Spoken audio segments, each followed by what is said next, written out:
मौर्य साम्राज्य। चंद्रगुप्त मौर्य शासनकाल 323 से 298 ईसा पूर्व तक चला था। यूनानी लेखक चंद्रगुप्त मौर्य को सेंट्रोपोटस कहते हैं। चंद्रगुप्त मौर्य चाणक्य के सहयोग से अंतिम नंद वंश शासक धनानंद को पराजित कर दिया था।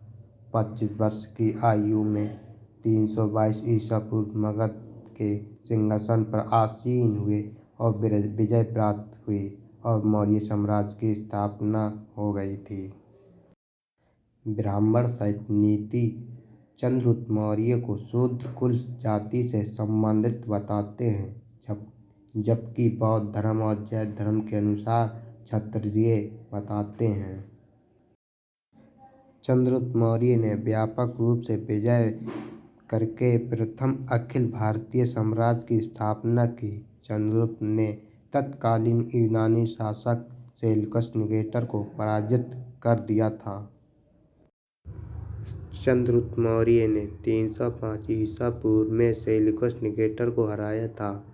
सेल्यूकस निकेटर ने अपनी पुत्री कार्नेलिया की शादी चंद्रगुप्त मौर्य के साथ कर दी थी और संधि होने के शर्तों के अनुसार 4 प्रांत काबुल, कंधार, हेरात और मकरान को चंद्रगुप्त मौर्य को दे दिए थे।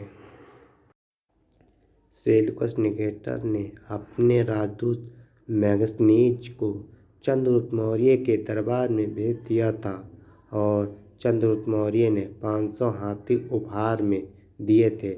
मेगस्थनीज ने एक पुस्तक इंडिका लिखी।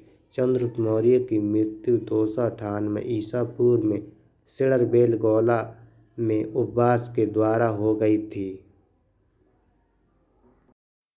बिंदुसार का कार्यकाल 298 से 269 तक चला था। बिंदुसार चंद्रगुप्त मौर्य का पुत्र था। चंद्रगुप्त मौर्य का उत्तराधिकारी बिंदुसार हुआ, जो 298 ईसा पूर्व में मगध की राजगद्दी पर बैठा। यूनानी लेखक के अनुसार बिंदुसार को अमित्रघात के नाम से जाना जाता है,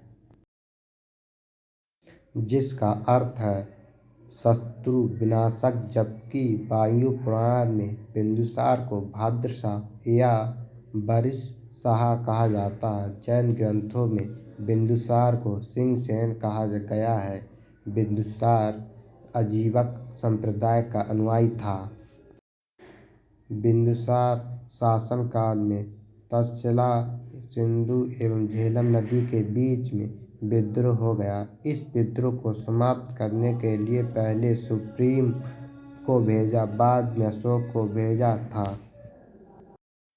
बौद्ध विद्वान तारानाथ ने बिंदुसार को 16 राज्यों का विजेता बताया था। अंत में बिंदुसार की मृत्यु 269 ईसा पूर्व में लगभग हो गई थी।